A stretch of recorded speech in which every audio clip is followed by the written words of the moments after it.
Hello बच्चों, अपना online classes में आप सभी का स्वागत है। बच्चे, जिस जिस तरह से आप लोग हमें प्यार दे रहे हैं, हमारे चैनल को सपोर्ट कर रहे हैं, सब्सक्राइब कर रहे हैं, शेयर कर रहे हैं, लाइक कर रहे हैं, हमें बहुत अच्छा लग रहा है। आप इसी तरह हमसे अपना प्यार बनाए रखें, हमारे चैनल को सपोर्ट करें। हमें आपसे कुछ नहीं चाहिए, सिर्फ आपका प्यार चाहिए। आप हमें सपोर्ट कीजिए। आप से मैं प्रॉमिस करता हूँ कि मैट्रिक मैट्रिक परीक्षा, बिहार बोर्ड मैट्रिक परीक्षा 2025 का जो आगाज हुआ है वो मैं आपको बीच में कभी नहीं छोड़ूंगा। आपको मंजिल तक पहुंचा के ही दम लूंगा। तो बच्चों, आप बिल्कुल हमसे जुड़कर निफिकिर हो जाए। सारी जिम्मेदारी मेरी है। आपकी तैयार आप सिर्फ हमारे चैनल को देखिए। हम आपको बेहतरीन कंटेंट देंगे। सब चीज़, जितने भी चीज़ एग्जाम में आपका पूछा जाएगा, सारा कंटेंट यहाँ से मिलेगा। Model paper, model set, question bank, जो भी प्रैक्टिस सेट, सारा चीज़ यहाँ से मिलेगा। पीडीएफ नोट्स, सब कुछ यहाँ से मिलेगा। रिकॉर्डेड वीडियो, लाइव वीडियो, सब कुछ मिलेगा आपको। आपको सारी सुविधाएं दी जाएगी, बस आप हमसे जुड़े रहें। बच्चों, आप लोग हमें बहुत प्यार देते हैं, इसके लिए एक बार फिर आपको तहे दिल से शुक्रिया, धन्यवाद। बच्चों, आज जो मैं लेकर के आया हूँ, जो आपका हिंदी का जो चैप्टर चल रहा है, पहला चैप्टर जो है उसका मैंने ऑब्जेक्टिव कल करवा दिया था। आज मैं क्वेश्चन आंसर लेकर के आया हूँ। जो जो 2 नंबर का पूछा जाता है या 4 नंबर का, यानी जो शॉर्ट पूछा जाता है, शॉर्ट आंसर, और लॉन्ग आंसर, वही मैं आज लेकर के आया हूँ। बच्चों, आप यदि हमसे जुड़ना चाहते हैं, आपको किसी भी तरह का कोई प्रॉब्लम हो बिहार बोर्ड मैट्रिक परीक्षा से संबंधित, तो आप हमें कांटेक्ट कर सकते हैं। मेरा नंबर है 966111238890। ये मेरा कांटेक्ट नंबर है। आप इस पर कॉल करके पढ़ाई से रिलेटेड कोई भी सवाल हो तो पूछ सकते हैं। ये मेरा व्हाट्सएप नंबर भी है। आप हाई लिख करके भेजिए। जैसे ही आप हाई लिख करके भेजिएगा, हम यहाँ से आपको एक लिंक सेंड करेंगे। इससे क्या होगा कि आप उससे हमारे व्हाट्सएप चैनल से जुड़ जाइएगा। आपको बेनिफिट इसमें यह मिलेगा कि हम जब भी क्लास लेंगे, एक तो आपको लिंक चला जाएगा, नोटिफिकेशन मिल जाएगा, साथ ही जो भी हम पढ़ाएंगे उनका पीडीएफ, आप नोट्स या कोई क्वेश्चन बैंक, जो भी होगा मटेरियल, हम उस पर दे देंगे। आप वहाँ से आराम से आपको पहुँच जाएगा और आपको मिल जाएगा, वो भी बिल्कुल फ्री ऑफ कॉस्ट। तो बच्चों, आप हमसे जुड़िए। हम उम्मीद करते हैं कि इसी तरह आप हमसे प्यार बनाए रखिएगा और हमारे व्हाट्सएप चैनल से भी जरूर जुड़िएगा। तो चलिए बच्चों, बिना कोई देरी किए हुए शुरुआत करते हैं। आज जितना भी क्वेश्चन आंसर होगा सभी हम लोग देखेंगे। चलिए, पहला क्वेश्चन है कि लेखक की दृष्टि में इस युग में विडंबना की बात क्या है। जब मैं चैप्टर पढ़ा रहा था तो मुझे याद है कि मैं आप लोगों को बताया था कि लेखक के मन में एक विडंबना आई थी कि कैसा है, खास करके जाति प्रथा से रिलेटेड। तो वही है कि लेखक लेखक कौन है इसके? भीमराव अंबेडकर। ये मैंने आपको बहुत बार रटा दिया है, आप लोग जिंदगी में शायद इसको भूल भी नहीं पाइएगा। तो लेखक यानी भीमराव अंबेडकर की दृष्टि में विडंबना की बात यह है कि इस आधुनिक युग में भी जातिवाद के पोषकों की कमी नहीं है। उनका कहना है, लेखक का कहना है कि बिना कि आज के, जब हम बोलते हैं कि हम लोग डेवलप हो चुके हैं, आगे बढ़ चुके हैं, शिक्षित हो चुके हैं, फिर भी यह है कि जातिवाद जो फल फूल रहा है, उनको जिनके अंदर फल फूल रहा है, उनको पोषक देने वाले आदमी की कमी नहीं है, यानी उसको बढ़ावा देने वाले आदमी की कमी नहीं है। ये अभी भी आश्चर्य की बात है। तो यही बात है कि लेखक की दृष्टि में विडंबना की बात यह है कि इस आधुनिक युग में भी जातिवाद के पोषकों की कमी नहीं है। बाबू लोग, होता क्या कि ये शॉर्ट आंसर जो आप लोग लिखते हैं, उसमें आधा आंसर तो सिर्फ क्वेश्चन का होता है, यानी जो क्वेश्चन लिखा होता है वही उतार देते हैं, उसके बाद आधा लाइन लिखना होता है। जैसे देखिए, लेखक की दृष्टि में इस युग में विडंबना की बात क्या है। लेखक की दृष्टि में विडंबना की बात यह है कि, यहां तक तो आपको क्वेश्चन ही है, बस यहाँ इतना तो दिमाग में बिठाना है, याद करना है, बस कुछ नहीं है। शॉर्ट आंसर तो आप लोग देखते देखते याद कर लीजिएगा, ऐसे वीडियो देखते देखते देखते आपको याद हो जाएगा। यानी कहने का मतलब यह है कि मैं जो चैप्टर पढ़ा रहा हूं, आप लोग उसको बहुत बढ़िया से देखिए। उसी यदि उसको आप अच्छे तरीके से देख लिए हैं, गौर से देखे हैं, 1 से 2 बार देखे हैं, तो मैं उम्मीद करूंगा और आपसे वादा भी करता हूं कि आपके दिमाग में बिल्कुल फिट हो जाएगा। ऑब्जेक्टिव और सब्जेक्टिव वहीं आपका क्लियर हो जाएगा। यहाँ तो मैं बताऊंगा तो आप कहेगा, सर गुरुजी मुझे तो पहले से पता था, आपने इसे इतना अच्छे तरीके से बताया कि मेरे माइंड में फिट हो गया, अब तो मैं कभी भूलूंगा भी नहीं। तो चलिए दूसरा देखते हैं कि अंबेडकर के अनुसार जाति प्रथा के पोषक उसके पक्ष में क्या तर्क देते हैं। पहले देखिए, किसी भी क्वेश्चन को आप पहले समझिए। यदि आप समझ जाइएगा तो आधा आंसर तो वहीं आपका सॉल्व हो जाएगा। तो सबसे पहले देखिए कि क्या कह रहा है। अंबेडकर के अनुसार जाति प्रथा के पोषक, यानी जाति प्रथा का पोषक, यानी जो जाति को प्रथा को बढ़ावा देते हैं हमारे समाज में, पोषक वही यदि पोषक का मतलब क्या होता है, यदि आप खुद का ले लीजिए, यदि आप अच्छे से खाएंगे पिएंगे पिएंगे तो आपका सेहत अच्छा रहेगा। कोई पेड़ ले लीजिए, उसमें आप टाइम से सब कुछ देते हैं तो क्या होगा, वो पेड़ अच्छा से फलेगा फूलेगा, उनको पोषक तत्व की कमी नहीं होगी। वही क्या होता है कि जातिवाद जो है हमारे समाज में, लोग इतना क्या करते हैं, उसको बढ़ावा देते हैं। यही हुआ, जो जातिवाद के बारे में ज़्यादा बातें करते हैं उनको बढ़ावा देते हैं, वही हुआ उनको पोषक देने वाले। तो वो जो जातिवाद को बढ़ावा देते हैं, वो उनके बारे में क्या तर्क देते हैं कि ये क्यों जरूरी है। तो वही बात यहाँ पे है कि जातिवाद का पोषण इस आधार पर किया जाता है कि यह, यानी जातिवाद श्रम विभाजन पर आधारित है। ठीक है, वो ठीक है कि श्रम विभाजन पर यदि जाति आधारित है तो ठीक है, क्योंकि समाज में सभी वर्गों की जरूरत है, सभी तरह के काम करने वाले लोग होने चाहिए। आधुनिक सभ्य समाज भी कार्य कुशलता के लिए श्रम विभाजन को आवश्यक मानता है, अर्थात जाति प्रथा में कोई बुराई नहीं है। वो देखिए, अपने तर्क को दूसरे तर्क से जोड़ देते हैं जो कि सही नहीं है। इसमें तर्क ये दिया जाता है कि समाज में सभी लोगों की जरूरत है, सभी तरह के लोग चाहिए, क्योंकि एक ही तरह के काम करने वाले लोग मिलेंगे तो फिर क्या होगा, समाज में कमी हो जाएगी। यदि आपको कहा जाए कि सभी समाज में एक ही काम करेंगे, सभी पढ़ाएंगे ही, फिर आपको मजदूर कहाँ से मिलेगा। फिर कहेगा आपको दुकान की जरूरत पड़ेगी, कुछ सामान लेना हो किराना दुकान, फिर कपड़े लेना हो तो कपड़े की दुकान, आप कपड़े को सिलना हो तो दर्जी। तो क्या होता है, मिठाई चाहिए तो मिठाई की दुकान। क्या होता है कि समाज में सभी वर्ग के लोग, सभी तरह के काम करने वाले लोग चाहिए, लेकिन यह नहीं कि जो मजदूर है उनका बेटा मजदूरी करे, जो कोई साफ कर रहा है, साफ सफाई काम करता है, उनका बेटा साफ सफाई करे। ये उनकी मर्जी पे डिपेंड है, उनकी कुशलता जिस चीज में होगी वो जा सकता है, ये होनी चाहिए, इस पर आधारित होनी चाहिए। ना कि ये कि वह किस जाति से आता है, उनके पापा जो करते थे उनके बेटा को भी वही करना पड़ेगा, उनके पोता को भी यही करना पड़ेगा, ये चीज गलत है। तो ये जो उसमें देते हैं कि जातिवाद का पोषण इस आधार पर किया जाता है कि यह श्रम विभाजन पर आधारित है, ये बात सही है कि श्रम विभाजन पर आधारित है। आधुनिक सब समाज भी कार्य कुशलता के लिए श्रम विभाजन को आवश्यक मानता है, बिल्कुल सही है। तो अतः जाति प्रथा में कोई बुराई नहीं है, वो कहता अतः जाति प्रथा में कोई बुराई नहीं है, नहीं, ये दोनों में तर्क है कि जाति के अनुसार काम और काम के अनुसार जाति, दोनों में बहुत डिफरेंस है। काम के अनुसार जाति का मतलब ये होता है कि आप स्वतंत्र हैं कि किस काम को अपनाएं, जिस काम में आपकी मर्जी है, आपको स्वेच्छा से अच्छा लगता है, उस काम में आप परिपक्वता हासिल करें और उस क्षेत्र में आगे बढ़े।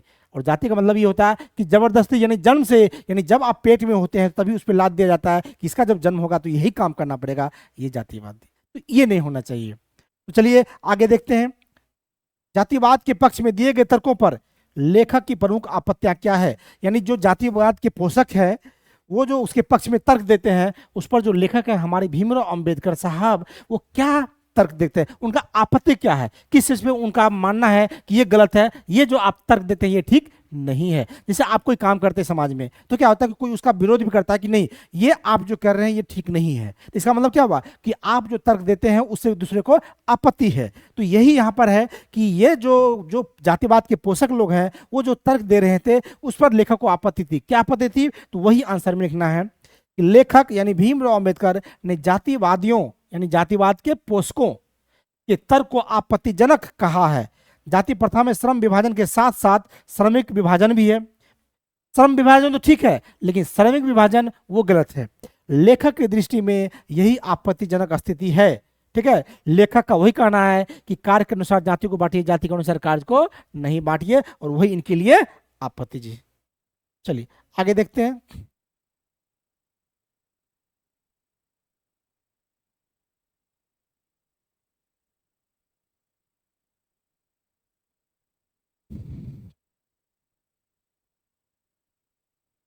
लेखक ने भारत की जाति प्रथा की किस विशेषता का उल्लेख किया है।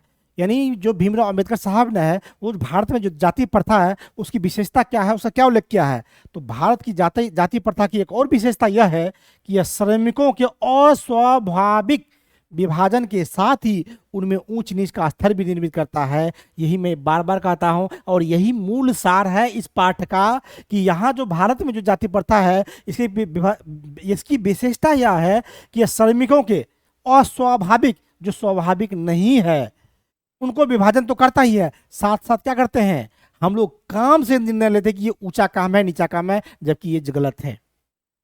काम से कोई व्यक्ति ऊंचा नहीं नीचा नहीं होता, क्योंकि समाज में सभी एक दूसरे के पूरक हैं। यदि जिनके काम से आपका काम चल रहा है वो काम कभी छोटा या बड़ा नहीं हो सकता, क्योंकि वो नहीं करेगा तो आपको प्रॉब्लम होगी। वो आपका सहायक है, न कि आपसे नीचा या ऊंचा है, ये आपको देखना पड़ेगा। तो वही चीज है कि यहाँ जो हम लोग कार्य के आधार पर किसी को ऊंच नीच मानते हैं कि इनका काम छोटा है, इनका काम बड़ा है, ये अच्छा काम है, ये बुरा काम है। हम हमारे काम से किसी को यदि नुकसान नहीं पहुंच रहा है तो वो बुरा काम नहीं है।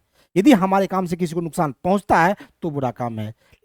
इससे बुरा नहीं हो सकता कि वो ये काम कर रहा है तो वो काम कर रहा है, ये छोटा काम है, ये बड़ा काम है। इस आधार पर नहीं है। इस आधार पर जो हम ऊंच नीच करते हैं यही जो है, यही जो इसी की जो विशेषता है, यही ठीक नहीं है, क्योंकि ये आपस में अलग अलग जो है संबंध को खराब करती है, आपस में नफरत फैलाती है। इससे क्या होगा कि हमारे अंदर जो भाईचारा है वो नहीं रह पाएगा, जो हमारा लोकतंत्र है वो नहीं रह पाएगा। चलिए, जाति प्रथा स्वाभाविक श्रम विभाजन का आदर्श नहीं है। क्यों? अथवा जाति के आधार पर श्रम विभाजन अस्वाभाविक है, कैसे? अब देखिए, जाति प्रथा स्वाभाविक श्रम विभाजन का आदर्श नहीं है क्योंकि यह मनुष्य की रुचि पर आधारित नहीं है।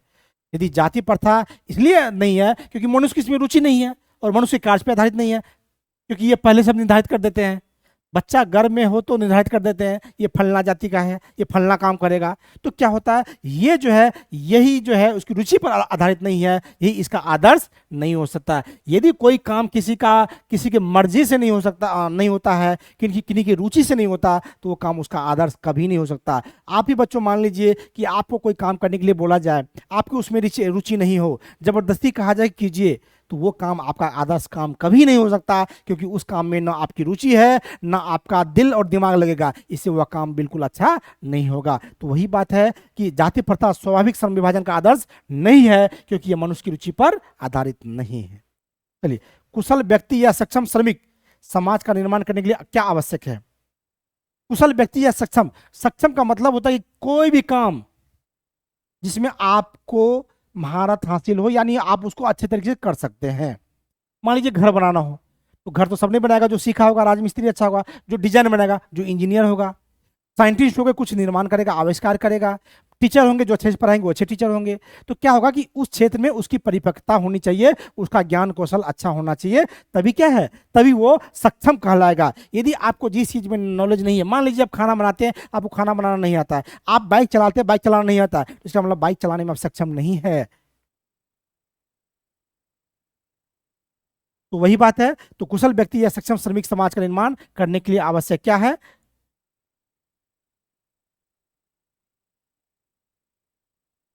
कुशल व्यक्ति या सक्षम श्रमिक समाज का निर्माण करने के लिए यह आवश्यक है कि व्यक्तियों की क्षमता को उस सीमा तक विकसित किया जाए कि वे अपना पैसा स्वयं चुन सके। मतलब क्या है कि आप कहिएगा कि हम ये काम जानते हैं, ये काम करेंगे, ये कब कहिएगा? जब आपको वो चीज की जानकारी होगी तब, नहीं तो आप नहीं कर पाइएगा, कहेगा हमको कोई काम आता ही नहीं है। और यदि आपको कोई भी काम नहीं आता है तो आप सिर्फ एक क्लास में रहेंगे, सिर्फ मजदूरी कर सकते हैं, क्योंकि आप किसी भी काम में कुशल नहीं है। लेकिन किसी भी काम में यदि आप कुशल हैं, उस काम को यानी अच्छे तरीके से जानते हैं, आपने प्रॉपर में उस काम को सीखा है, तो आप उस काम में कुशल हैं, तो आपको फिर कोई दिक्कत नहीं है, आप उस काम को चुन सकते हैं। आप कहेगा हम ये जानते हैं, हमारी इंटरेस्ट इसमें है, यानी हमारी रुचि इसमें है, तो हम यही काम करेंगे क्योंकि आपकी जानकारी है। और यदि आपकी जानकारी नहीं होगी तो आप कहीं नहीं पाइएगा कि हम ये काम करेंगे। तो वही है कि उस सीमा तक विकसित किया जाए। इसका मतलब यहाँ तक आपको सीखना चाहिए कि उस काम को आप अच्छे तरीके से कर पाए, तब ताकि क्या करे, वो पैसा चुन सके। हम लोग गांव में क्या बोलते हैं, उनसे ही मकान बनवाएंगे, उनको ड्राइवर रखेंगे, उनसे ये काम करवाएंगे। क्यों? क्योंकि उस चीज में उसकी क्वालिटी बेहतर है, वो अपने आप को प्रूव किया, उसकी कुशलता ज्यादा है ना। तो आप भी यदि उसमें क्या कहे, यदि अपने ज्ञान को उस सीमा तक विकसित कर लिए हैं तो वो आप भी अपने पैसा को अपने अनुसार चुन सकते हैं।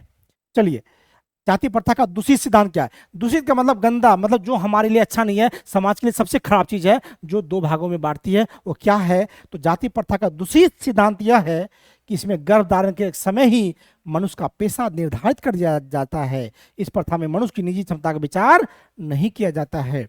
मैंने आपको बताया था कि इसमें क्या है कि यानी जाति प्रथा मतलब जाति के आधार पे आपको क्या कहे, आप यदि पेट में है, माँ के पेट में है, और उसी पर आधारित मतलब घोषणा कर दी जाए पहले से कि आपको यही काम करना पड़ेगा, आप जन्म लेने के बाद आपको अधिकार ही नहीं है अपना पेशा चुनने का, आपको किस चीज़ में अच्छा लग रहा है वो काम चुनने का, वो काम करने का, ये तो गलत है ना। और यही समाज का सबसे दूषित सिद्धांत है ना, कि आपको आपके जन्म से पहले ही आपका पेशा निर्धारण कर दिया जाता है और आपके निजी विचार पर या निजी क्षमता पर कोई विचार नहीं किया जाता है, जो कि हमारे समाज और हमारे लिए भी ठीक नहीं है। और इसी कारण है कि बहुत जो बेरोजगारी भी, बहुत ज़्यादा लोग बेरोजगार रह जाते हैं, उनको उसका कारण है कि वो अपना कौशल विकसित नहीं कर पाते हैं। चलिए, श्रम विभाजन कैसे समाज की आवश्यकता है? अब देखिए, श्रम विभाजन समाज की आवश्यकता इसलिए है कि समाज में सभी लोगों की जरूरत है, सभी काम करने वाले आदमियों को चाहिए। श्रम विभाजन निश्चय सब समाज की आवश्यकता है। यह श्रमिकों के विभिन्न वर्गों में विभाजित नहीं करता है। श्रम से हम लोग विभाजन नहीं करते वर्ग में, ये फलना वर्ग हो गया, ये उच्च वर्ग होगा, नीचे वर्ग, ये कहते कि उस काम में वो अच्छा है, ठीक है ना। वो आपका अलग अलग श्रमिक का वर्ग बांटता है, ना कि जाति का वर्ग। तो वो हमारे समाज के लिए आवश्यकता है, क्योंकि समाज में श्रमिक का हर वर्ग से चाहिए, लेकिन जाति नहीं चाहिए, क्योंकि वो जहर घोलता है। ठीक है, चलिए आगे चलते हैं। लेखक ने भारतीय जाति प्रथा की पेशे से संबंधित किस धारणा का उल्लेख किया है? यानी लेखक ने भारतीय जाति प्रथा की पेशे से संबंधित किस धारणा का उल्लेख किया है? भारतीय जाति प्रथा पेशे का पूर्व निर्धारण करती है। ये बात आप लोग पढ़ चुके हैं, मतलब पेट में ही निर्धारण हो जाता है और मनुष्य को जीवन भर के लिए एक पेशे से बांध देती है। वह पेशा भले ही उस मनुष्य के जीवन यापन के लिए पर्याप्त और अनुपयुक्त क्यों ना हो, उसे उसी में बंधने की व्यवस्था है। मतलब वही हुआ कि आप में जाति प्रथा पेशे दी, वो समाज को क्या करता है कि आपका कार्य का निर्धारण पहले कर दिया जाता है कि ये जन्म होगा तो ये यही काम करेगा। इससे क्या हो जाता है कि हो सकता है कि वो पेशा आपके जीवन यापन के लिए अच्छा नहीं है, आप का परिवार उस पेशा से सही रूप से नहीं चल पाता है, तो आपको अधिकार होना चाहिए कि आप दूसरा पेशा चुन सके। लेकिन यहाँ पे अधिकार नहीं होता है और न ही उपयुक्त होता है, लेकिन आप उसी में बंधने के लिए विवश होते हैं। यही जो है हमारी ये जो जाति प्रथा से संबंधित धारणा है, इसी का उल्लेख जो है लेखक ने यहाँ पर किया है कि जो जन्म से पहले जो है उनका निर्धारण कर देते हैं और वो जीवन यापन के लिए अपर्याप्त होता है। ये जो है ये धारणा अच्छा नहीं है। चलिए, आधुनिक युग में किसी मनुष्य को कभी अपना पेशा परिवर्तित करने की आवश्यकता क्यों पड़ जाती है? अब बच्चों जान लीजिए कि क्या होता है कि समय समय पर बहुत चीज मार्केट में आते रहता है, तो क्या होता है कि कभी कभी ऐसा होता है, ऐसा परिवर्तन आता है कि दूसरा चीज गायब हो जाता है। जैसे मान लीजिए आप टेलीफोन, पहले क्या था पत्र लिखते थे, टेलीफोन आया, पत्र की महत्ता कम हो गई, जब मोबाइल आया टेलीफोन की महत्ता कम हो गई। अभी 2G था तो 2G की महत्ता का, फिर 3G आया, फिर 4G आया, अभी 2G की महत्ता बिल्कुल नगण्य हो गई है। 5G आ गया है, अभी क्या करते हैं ऑनलाइन पढ़ लेते हैं।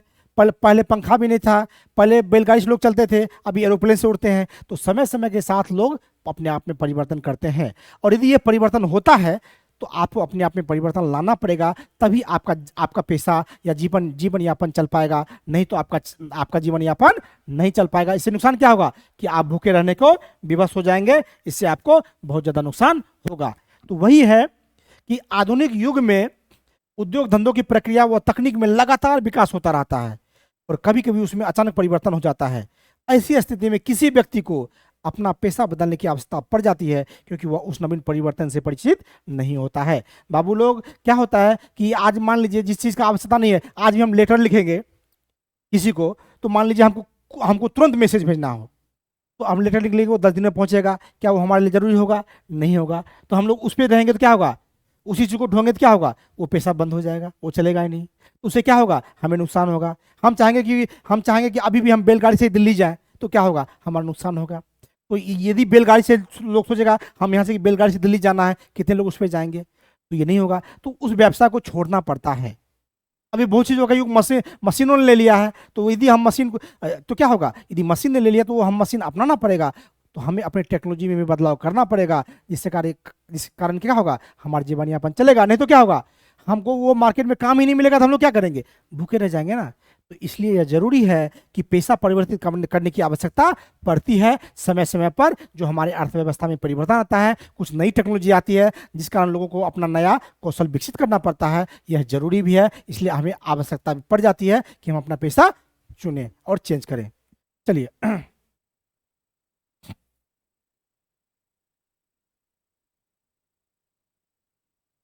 किस परिस्थिति में किसी मनुष्य को भूखे मरने की नौबत आ सकती है? प्रतिकूल परिस्थितियों में यदि किसी मनुष्य को अपना पेशा बदलने की छूट न हो तो ऐसी स्थिति में उसे भूखे मरने की नौबत आ सकती है। यदि किसी मनुष्य के लिए उसका पैतृक पेशा अपर्याप्त और अनुपयुक्त है तो उसे पेशा को छोड़कर किसी दूसरे पेशा को अपनाने के लिए छूट न हो तो उसे भूखे मरने की नौबत आ सकती है। इसमें कहा गया है कि प्रतिकूल परिस्थिति मतलब आपके अनुकूल परिस्थिति नहीं है, मतलब आप ऐसा काम कर रहे हैं जिसका समाज में डिमांड नहीं है, तो क्या होगा कि आप भूखे मर लीजिएगा ना, आपको छूट भी नहीं होगी आप दूसरा काम कर सके। मान लीजिए आप कोई काम कर रहे हैं और उसका आवश्यकता हमें नहीं है और आपको कहा जाए कि वही काम कीजिए और समाज में उसका कोई आवश्यकता है ही नहीं, तो आपको कौन बुलाएगा? आपकी जीविका खत्म हो जाएगी। जीविका जब खत्म हो जाएगी तो आपको भूखे रहना पड़ेगा, आपके परिवार भूखे रहेगा, आप भूखे मरने के लिए विवश हो जाएंगे। तो यदि आपके लिए छूट नहीं होगा कि आप दूसरे व्यवसाय नहीं कर सकते हैं या दूसरा जीवन यापन के लिए अपना नहीं सकते हैं, तो इससे क्या होगा, आपको नुकसान होगा। बच्चों साथ बैटरी डाउन हो गया, 1 मिनट बैटरी चेंज कर लेते हैं।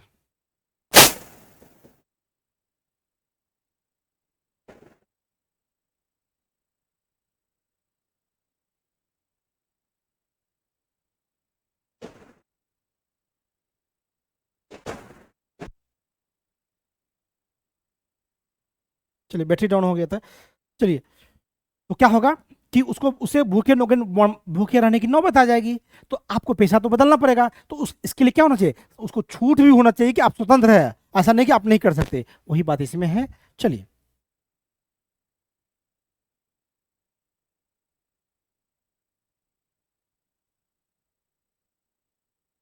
श्रम विभाजन की दृष्टि से भी जाति प्रथा गंभीर दोषों से युक्त क्यों है, अथवा जाति प्रथा के दोष क्या है? अब देखिए, श्रम विभाजन की दृष्टि से भी जाति प्रथा गंभीर दोषों से युक्त क्यों है? अब देखिए, हम लोग कहते हैं कि श्रम विभाजन की दृष्टि से भी जाति प्रथा गंभीर, मतलब जाति प्रथा जो गंभीर दोषों से युक्त क्यों है, अथवा जाति प्रथा के दोष क्या है, मतलब इसमें गलत चीजें क्या है, इसका साइड इफेक्ट क्या है? श्रम विभाजन की दृष्टि से भी जाति प्रथा गंभीर दोषों से युक्त है, बिल्कुल सही है।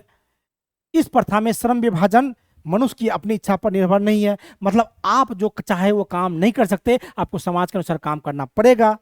व्यक्तिगत रुचि और भावना को इसमें महत्व नहीं दिया जाता है, यानी आप जो चाहें उससे उससे कोई लेना नहीं है। आपकी रुचि किस में है इससे कोई मतलब नहीं है, आपकी कुशलता किस में है इससे कोई मतलब नहीं है।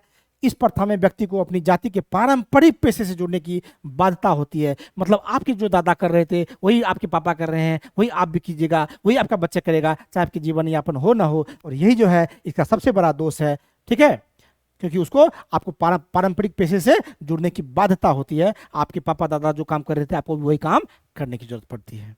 अब देखिए, लेखक आज के उद्योगों में गरीबी और उत्पीड़न से भी बड़ी समस्या किसे मानते हैं और क्यों? लेखक कहता है कि आज के उद्योगों में गरीबी और उत्पीड़न से भी एक तो गरीबी और उत्पीड़न खराब चीज है, लेकिन उससे भी खतरनाक जो समस्या है वो क्या है और ये किसे मानते हैं? तो आज के उद्योगों की सबसे बड़ी समस्या यह है कि अधिसंख्य लोग ऐसे कार्यों से जुड़े होते हैं जिनमें उनकी कोई रुचि होती नहीं है। वे जीवन यापन के लिए वैसे कार्यों से जुड़े होने के विवश हो जाते हैं। मतलब अभी भी लोग ऐसे होते हैं जो अनस्किल्ड है, मतलब उनका स्किल डेवलप नहीं है, मतलब वो जो काम कर रहे हैं उसमें उसका स्किल डेवलप नहीं है, उसकी रुचि नहीं है, उसको उसमें कुशलता प्राप्त है ही नहीं, उनमें वो बहुत ज़्यादा ट्रेनिंग लिया ही नहीं है। इनकी ऐसे लोगों की संख्या अभी कंपनियों में भी है। उनकी एबिलिटी कुछ भले ही हो लेकिन वो दूसरे पद पे काम करने के लिए मजबूर है या कर रहे हैं। इससे क्या हो रहा है, ये ऐसे लोगों की संख्या अधिक है। इससे क्या होता है कि ये सबसे बड़ी आज उद्योगों की मतलब सबसे बड़ी ये समस्या है ना, कि मैक्सिमम लोग ऐसे लोग कार्यों से जुड़े होते हैं जिसमें उनकी रुचि है ये नहीं है। ठीक है, चलिए,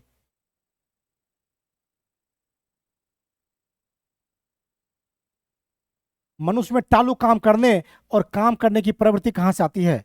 आज के उद्योग में मजदूरों या कर्मचारी की रुचि का ख्याल नहीं रखा जाता, बिल्कुल सही है। उनको ऐसे कार्यों को संपादित करने के लिए विवश किया जाता है जिनमें उनकी कुछ कोई रुचि ही नहीं होती है, ऐसी स्थिति में वे मनोवैज्ञानिक दबाव में जैसे तैसे काम निपटाने और कम काम करने के लिए प्रेरित होते हैं। बाबू, यदि आप लोग जो काम कर रहे हैं, यदि आपको उसमें रुचि नहीं है, मान लीजिए आप बनना चाहते हैं डीएम, आपको बोले कि नहीं, आपको डीएम बनने नहीं देंगे, आप दूसरा चीज बनिए, तो आपको काम करने में रुचि नहीं होगा। आपको पढ़ने में रुचि है, आपको बोले कि जबरदस्ती खेत जाइए, जबरदस्ती मजदूरी कीजिए, आपको उस काम में मन नहीं लगेगा। और जो काम आपको करना होगा, आपको मन लग रहा होगा, रुचि होगा, इंटरेस्टिंग होगा, इंटरेस्ट होगा आपको उसमें, वो काम तो आप बढ़िया से कीजिएगा ही, साथ में आप बहुत बढ़िया से करके उसमें एक कुशलता आप प्राप्त हासिल कर लीजिएगा। इससे क्या होगा, आपका भी स्किल डेवलप होगा। तो इससे क्या होगा कि जो काम आपका रुचि का है उसमें आपको देना चाहिए। तो लेकिन इसमें क्या है कि आज में के मजदूरों में या कर्मचारियों का रुचि का ख्याल नहीं रखा जाता है। कंपनी में जाइएगा तो बोलेगा ये काम करना है, हमारे पास यही पोस्ट है। ऐसा नहीं कि आपकी क्वालिफिकेशन क्या है, आपका स्किल किस चीज में डेवलप है, इससे उसको कोई मतलब नहीं है। तो बच्चों, इससे भी क्या होता है, लोग क्या करते हैं, जितना काम करना चाहिए उतना काम नहीं करता है, क्योंकि उस काम में रुचि नहीं है। आपको जो काम करने में अच्छा नहीं लगेगा, आप नहीं कीजिएगा। तो वही कर्मचारी का भी है कि जो जबरदस्ती जिस चीज में धकेला जाएगा तो उसमें रुचि कम होगा, तो काम कम करेगा। करिए, क्योंकि उसमें मेंटल प्रेशर होगा और वो जबरदस्ती काम करेगा, उसको हमेशा काम करने में परेशानी अनुभव होगा। चलिए, किसी कार्य में दक्षता प्राप्त करने के लिए क्या अनिवार्य है? दक्षता का मतलब होता है आप उस चीज में पारंगत हो, आपको उस चीज में बेहतर नॉलेज हो। तो क्या जरूरी है? तो किसी कार्य में दक्षता प्राप्त करने के लिए दिल और दिमाग का लगना अनिवार्य है। यानी आपका जिसमें दिल लग रहा है और दिमाग भी लग रहा है तो जरूरी है। जिस काम में, जिस चीज में आपका दिल और दिमाग लग गया, उस काम को आप बहुत बढ़िया से कीजिएगा, क्योंकि आपको आपका दिल भी कह रहा है और दिमाग भी, दोनों का कॉम्बिनेशन ठीक है। आपका यह दिल क्यों जरूरी है?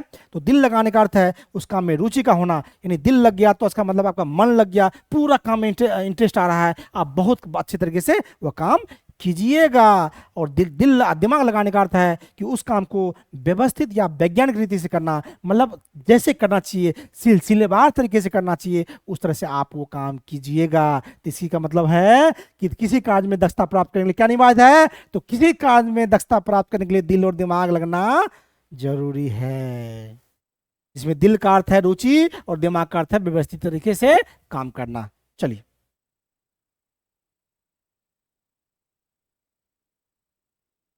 लेखक की दृष्टि में आदर्श समाज किस पर आधारित होगा? लेखक भीमराव अंबेडकर की दृष्टि में आदर्श समाज कब होगा? जब उसको स्वतंत्रता दी जाएगी, समता दी जाएगी और भ्रातृत्व पर आधारित होगा। मतलब यदि किसी कहीं पर आपको काम करने की स्वतंत्रता है, आपस में भाईचारा है, सब एक दूसरे को बराबर की दृष्टि से देखते हैं, तब वो क्या होगा? वो हमारा आदर्श समाज होगा। जिस समाज में उच्च नीच का होगा वो हमारा समाज आदर्श नहीं होगा। जिस समाज में भाईचारा नहीं होगा वो हमारा समाज आदर्श नहीं होगा। तो लेखक ने कहा है कि दृष्टि में, लेखक की दृष्टि में क्या है कि आदर्श समाज कैसा होना चाहिए? स्वतंत्रता, समता और भ्रातृत्व पर आधारित होगा, जिसमें स्वतंत्रता भी होनी चाहिए, समता भी होनी चाहिए, भ्रातृत्व भी होना चाहिए, यानी भाईचारा भी होना चाहिए। चलिए, आदर्श समाज के स्वरूप के संबंध में लेखक ने क्या कहा कि यह आदर्श समाज का स्वरूप कैसा होना चाहिए?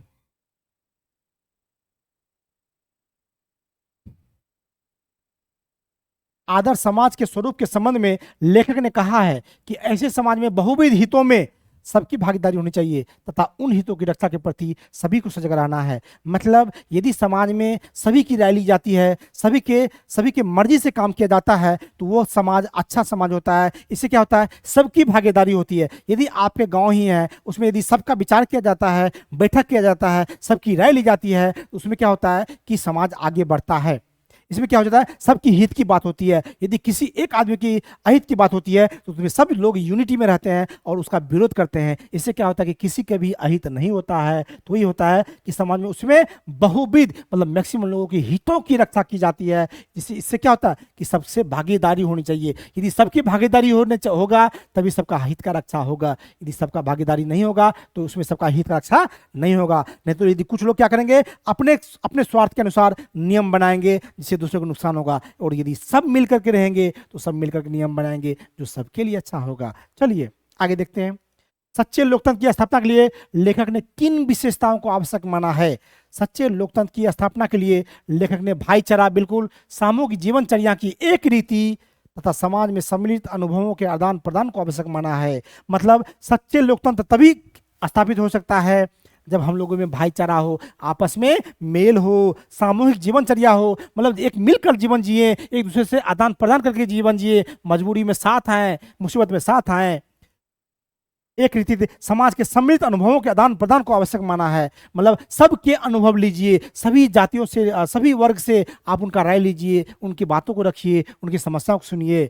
समाज में सभी भाई भाई की तरह रहे और सब में पारस्परिक श्रद्धा और सम्मान का भाव। यदि समाज में सभी भाई भाई की तरह रह रहे हैं और सब में एक दूसरे के प्रति श्रद्धा और सम्मान, यदि आप एक दूसरे को रिस्पेक्ट नहीं दे रहे हैं, श्रद्धा नहीं है, तो वो आदर्श समाज नहीं है। और ये चीज जरूरी है, श्रद्धा और सम्मान का भाव होना चाहिए। यही सच्चे लोकतंत्र की स्थापना के लिए आवश्यक है।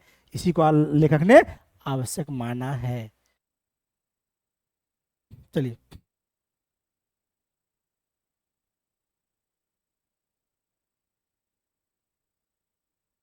यह निर्विवाद रूप से सिद्ध हो जाता है कि आर्थिक पहलू से भी जाति प्रथा हानिक प्रथा है, हानिकारक प्रथा है। बिल्कुल जाति प्रथा ठीक नहीं है, क्योंकि यह मनुष्य की स्वाभाविक परिणामी रुचि एवं आत्मशक्ति को दबाकर उन्हें अस्वाभाविक नियमों में जकड़ कर निष्क्रिय बना देती है। इस कथन का आशय लिखिए। जाति प्रथा आर्थिक दृष्टिकोण से हानिकारक है, बिल्कुल हानिकारक है, क्योंकि इससे क्या होता है कि आदमी को काम करने की स्वतंत्रता नहीं होती है। यह प्रथा मनुष्य की प्राकृतिक प्रेरणा रुचि के साथ साथ उसकी आत्मशक्ति को भी कुचल डालती है। मतलब आपकी जो प्रेरणा है कि आप ये काम करेंगे, वो नहीं करने दिया जाता है, इच्छा शक्ति को कुचल दिया जाता है, उसके ऊपर जबरदस्ती थोप दिया जाता है। ऐसी स्थिति में मनुष्य जाति प्रथा के अस्वाभाविक नियमों में फंसकर अपनी स्वाभाविक सक्रियता खो बैठता है। इससे क्या होता है कि आदमी को जबरदस्ती कहा जाता है कि आप ये काम कीजिए, वो उसको नहीं करना होता तभी वो काम करते हैं। उनको जिस चीज़ में जानकारी है वो काम नहीं कर पाते हैं और वो जबरदस्ती वो काम करने के लिए मजबूर हो जाते हैं। यही जो है आदमी को क्या बना देता है, निष्क्रिय बना देता है कि वो आदमी जिस काम का था उस काम करवाए नहीं, दूसरा काम करवा दिए। इससे क्या होगा, वो निष्क्रिय हो गया। तो यही है कि अपनी स्वाभाविक सक्रियता वो खो बैठता है। चलिए, श्रम विभाजन और जाति प्रथा शीर्षक पाठ के लेखक का क्या नाम है? तो इसके लेखक का नाम जानते ही आप, भीमराव अम्बेडकर हैं। उनके चिंतन और रचनात्मक के तीन प्रेरक आपको बताए थे। कौन कौन? बुद्ध मिले कबीर से ज्योति जगा गए, बुद्ध कबीर ज्योतिबा फूले। वही बात है, श्रम विभाजन और जाति प्रथा शीर्षक पाठ के लेखक भीमराव अम्बेडकर हैं। उनके चिंतन और रचनात्मक के तीन प्रेरक व्यक्ति हैं। कौन कौन? बुद्ध, कबीर और ज्योतिबा फूले। आप ये ट्रिक याद रखेगा, आपको हमेशा याद रखेगा। बुद्ध मिले जो कबीर से ज्योति जगा गए। चलिए,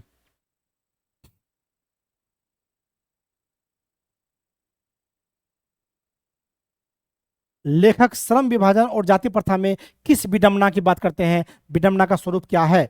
तो लेखक भीमराव अंबेडकर की दृष्टि में विडंबना की बात क्या है, ये हम लोग पहले पढ़े थे कि इस आधुनिक युग में भी जातिवाद के पोषकों की कमी नहीं है। मतलब हम लोग बोलते हैं अपने आप को डेवलप हो चुके हैं, लेकिन अभी भी क्या है, जातिवादी चरम सीमा पर है। विडंबना का स्वरूप यह है कि आधुनिक सब समाज में कार्य कुशलता के लिए श्रम का विभाजन आवश्यक माना जाता है। यानी जो जो काम में पारंगत है उसको वो काम मिलना चाहिए, क्योंकि जाति प्रथा में एक प्रकार से श्रम विभाजन की स्वीकृति है। यानी जाति प्रथा में श्रम विभाजन की स्वीकृति है, अतः इसी प्रथा में कोई बुराई नहीं है। तो यदि यानी श्रम के आधार पर जाति कर रहे हैं तो कोई बुराई नहीं है। पर विडंबना की यह बात है, यानी विडंबना की बात यह है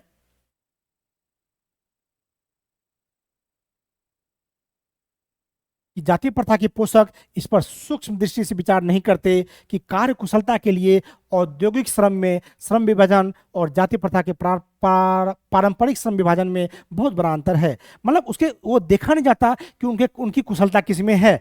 औद्योगिक क्षेत्र में श्रम विभाजन, औद्योगिक यानी इंडस्ट्री में जो उनका श्रम विभाजन है, जिस काम करने के लिए कैपेबल है, वो जरूरी है, उनको कर सकता है, उस पर विचार नहीं करता है, वो विचार करता है जाति प्रथा पे। और उसमें जो यही विभाजन है, इसमें बड़ा अंतर है कि काम के आधार पर जाति और जाति के आधार पर काम। यानी जो कुशल है उसके आधार पर कीजिए, न कि जाति के आधार पर। और यही जो है बहुत बड़ा अंतर है।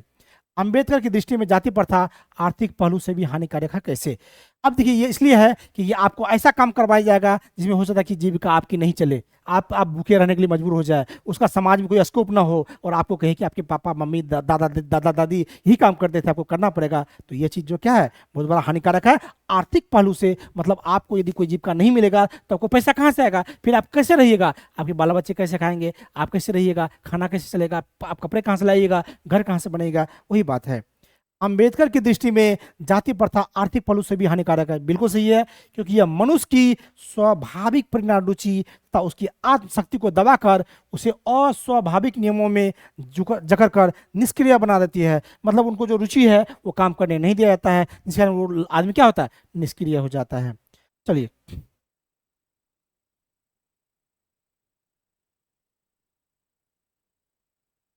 सच्चे लोकतंत्र की स्थापना के लिए लेखक ने किन विशेषताओं को आवश्यक माना है? बोला, लेखक ने क्या बोला है कि सच्चे लोकतंत्र की स्थापना कब हो सकती है, ये हमें बताइए। तो इसमें क्या माना है कि सच्चे लोकतंत्र की स्थापना के लिए लेखक ने भाईचारा, बिल्कुल, यदि आप सबसे मिलकर रहते हैं, आप लोग भी बच्चे आपस में अपने दोस्तों से मिलकर रहे, भाईचारा बना कर रहे, अपने समाज में जो भी है उनसे मिलकर रहे, रिस्पेक्ट करें, सामूहिक जीवनचर्या, आपस में बैठ करके एक दूसरे के सुख दुख में चर्चा करें, एक रीति तथा समाज के सम्मिलित अनुभव को आदान प्रदान को आवश्यक माना है। यानी सबसे राय मशवरा ले, सबसे पूछे आपकी क्या राय है, आपकी क्या राय है, आपकी क्या राय है, आपके अनुसार क्या ठीक होना चाहिए, आपके अनुसार क्या ठीक होना चाहिए, सब मिलाकर के जो निर्णय हो वो ले। इससे क्या होगा, सबका भला होगा, समाज में सब भाई भाई बहन की तरह रहे, मतलब एक दूसरे से मिल के रहे और सब में एक दूसरे के प्रति श्रद्धा और सम्मान का भाव रहे, यानी सब एक दूसरे को श्रद्धा और सम्मान के भाव से देखे। इससे क्या होगा, सच्चे लोकतंत्र की स्थापना होगी, आपस में मिलकर रहेंगे,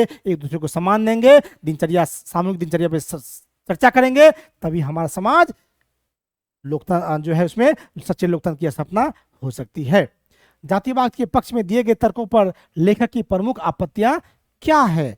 अब देखिए, लेखक भीमराव अंबेडकर ने जातिवादियों के तर्क को आपत्तिजनक कहा है। क्यों कहा है? जाति प्रथा में श्रम विभाजन के साथ साथ श्रमिक विभाजन भी है, यानी श्रम विभाजन के साथ साथ श्रमिक विभाजन जो करता है, इसी पर लेखक को आपत्ति है। लेखक की दृष्टि में यही सबसे प्रमुख आपत्ति है ना। ये श्रमिक के साथ साथ श्रम विभाजन के साथ साथ श्रमिक विभाजन जो है, यही लेखक की दृष्टि में सबसे बड़ा आपत्ति है। इसी पर लेखक ने आपत्ति व्यक्त किया है।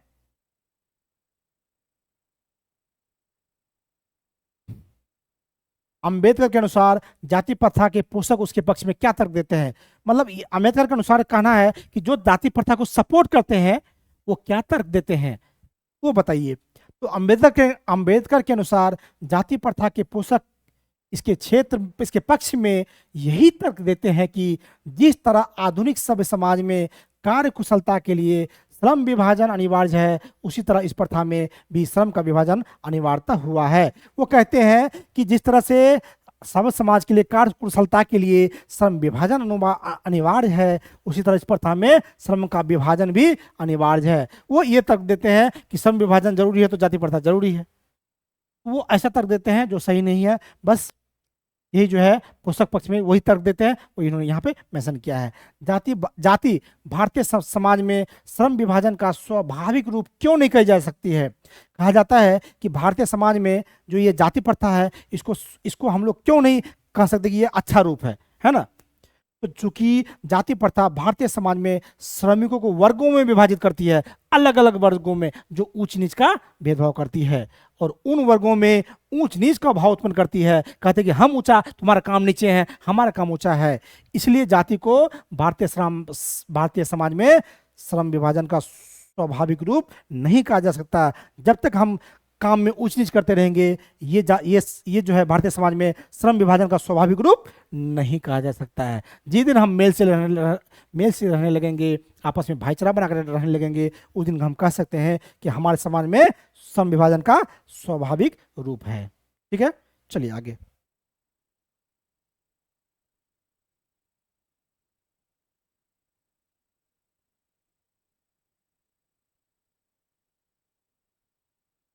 लेखक ने श्रम विभाजन एवं जाति प्रथा पाठ में किन प्रमुख पहलुओं से जाति प्रथा को एक हानिकारक प्रथा के रूप में दिखाया है?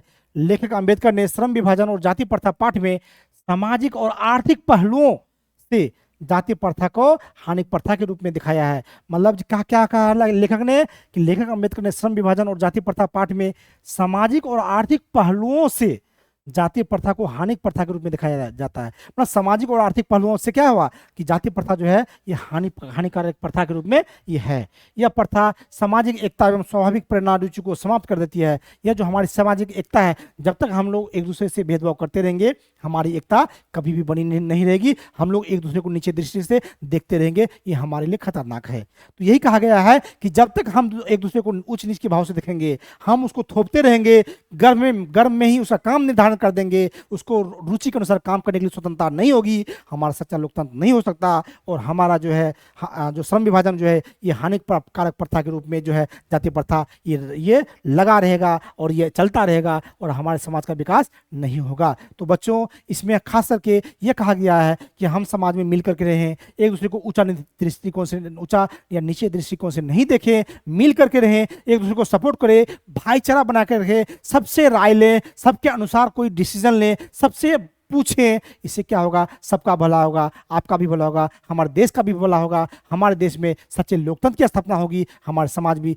बेहतर समाज बनेगा। इससे क्या होगा, हमारा विकास, देश का विकास, सबका विकास होगा। तो बच्चों आज का कहानी यही खत्म होता है, आज का चैप्टर यही समाप्त होता है। तो बच्चों आज का क्लास कैसा लगा जरूर आप लोग कमेंट बॉक्स में लिखें और हमारे चैनल को जिस तरह आप लोग सब्सक्राइब कर रहे हैं बस इसी तरह करते रहिए। एक बार तहे दिल से आपका फिर से शुक्रिया कि आप लोग मुझे सब्सक्राइब करके सब्सक्राइब करते हैं तो शेयर भी करते हैं। तो चलिए बच्चों, इसी उम्मीद के साथ आप सभी लोग मेरे चैनल को सब्सक्राइब कीजिएगा और साथ साथ जो सब्सक्राइब कर लिए वो शेयर भी कीजिएगा। तो चलिए बच्चों, आज से क्लास यही खत्म करते हैं, तब मिलते हैं आप कल अगले क्लास में। तब तक के लिए आपको नमस्कार, धन्यवाद।